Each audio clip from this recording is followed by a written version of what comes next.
Guys, welcome to my YouTube channel study queen. जैसे कि आपको पता है यूपी पेट का एग्ज़ाम चल रहा है आज 6 अगस्त से, और ये 6 अगस्त का सेकंड शिफ्ट का क्वेश्चन पेपर है।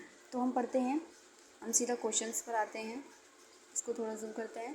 क्वेश्चन नंबर फर्स्ट है, मनीष सिंघल को 1 जनवरी 2025 को डैश का महासचिव नियुक्त किया गया। तो कहाँ के नियुक्त किए गए हैं? तो ये नियुक्त किए गए हैं ASSOCHAM के। तो क्वेश्चन नंबर 1 का करेक्ट आंसर जो होगा वो ए होगा। आगे बढ़ते हैं, सेकंड क्वेश्चन पढ़ते हैं। सुकेता की 3 बेटियां हैं और प्रत्येक बेटी का एक भाई है, तो परिवार में कितने पुरुष सदस्य हैं? तो इसका जो करेक्ट आंसर होगा वो होगा 2, क्योंकि एक उसका फादर हो गया और एक उसका बेटा हो गया, तो कुल मिलाकर 2 पुरुष मेंबर हैं।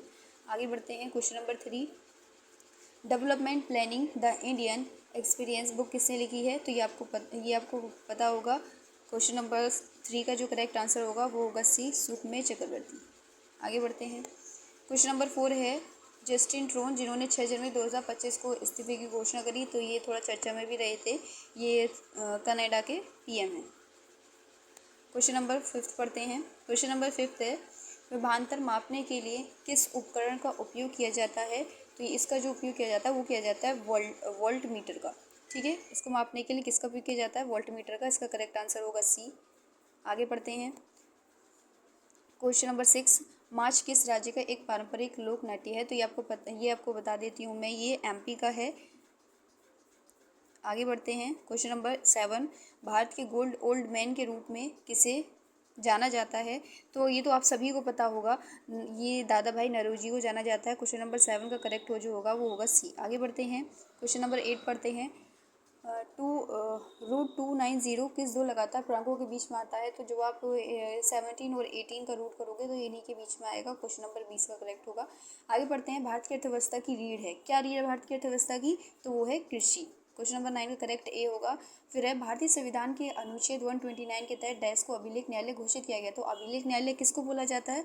तो ये बोला जाता है सुप्रीम कोर्ट को। तो क्वेश्चन नंबर 10 का करेक्ट जो होगा वो ए होगा। क्वेश्चन नंबर 10 का जो करेक्ट होगा वो ए होगा। आगे बढ़ते हैं, क्वेश्चन नंबर 11 करते हैं।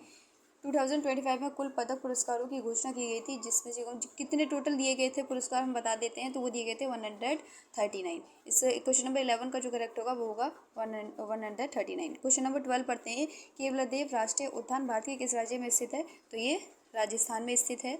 और नेक्स्ट क्वेश्चन पढ़ते हैं,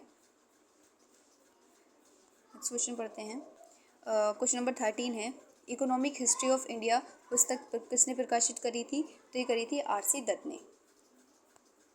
question number A is correct 13 का। क्वेश्चन नंबर 14 पढ़ते हैं, भारत का पहला विदेशी जन औषधि केंद्र किस देश में शुरू हुआ? तो ये हुआ था मॉरिशस में। इसका क्वेश्चन नंबर 14 का करेक्ट जो होगा वो होगा डी। आगे बढ़ते हैं, क्वेश्चन नंबर 15 है, यदि आप किसी संख्या से 1/2 घटाते हो और परिणाम 1/2 से गुणा करते हो तो आपको 1/8 मिलता है, तो वो संख्या क्या होगी? तो आप जब इसको कैलकुलेशन करोगे तो उसका आंसर जो निकल के आएगा वो आएगा 3/4। आगे हम पढ़ते हैं, क्वेश्चन नंबर 16, भारत ने 1983 में क्रिकेट विश्व कप फाइनल किस टीम को हराकर जीता था? तो ये तो हम सभी को पता है। क्वेश्चन इसका ए करेक्ट हो जाएगा। 16 का करेक्ट ए होगा, वेस्ट इंडीज़। आगे बढ़ते हैं, क्वेश्चन नंबर 17, निम्नलिखित में से किस राज्य भूजल के अति दोहन की सबसे गंभीर समस्या सामने आ रही है? तो वो है पंजाब। ठीक है, क्वेश्चन नंबर 17 का करेक्ट जो होगा वो होगा बी। आगे बढ़ते हैं, प्रश्नकाल के दौरान दिन के एजेंडे के बीच का समय अंतराल क्या कहलाया जाता है? तो शून्य काल कहलाया जाता है। तो इसका करेक्ट जो होगा वो होगा ए। 18 का करेक्ट क्या है? ए। आगे बढ़ते हैं, क्वेश्चन नंबर 19, क्यूबा की राजधानी क्या है? क्यूबा की राजधानी क्या है? हवाना। ठीक है, क्यूबा की राजधानी क्या है? हवाना। आगे बढ़ते हैं, क्वेश्चन नंबर 20, भारत के एलपीजी मॉडल को 1991 में प्रस्तुत किया गया था। तो इसका करेक्ट हो जाएगा बी। आगे बढ़ते हैं,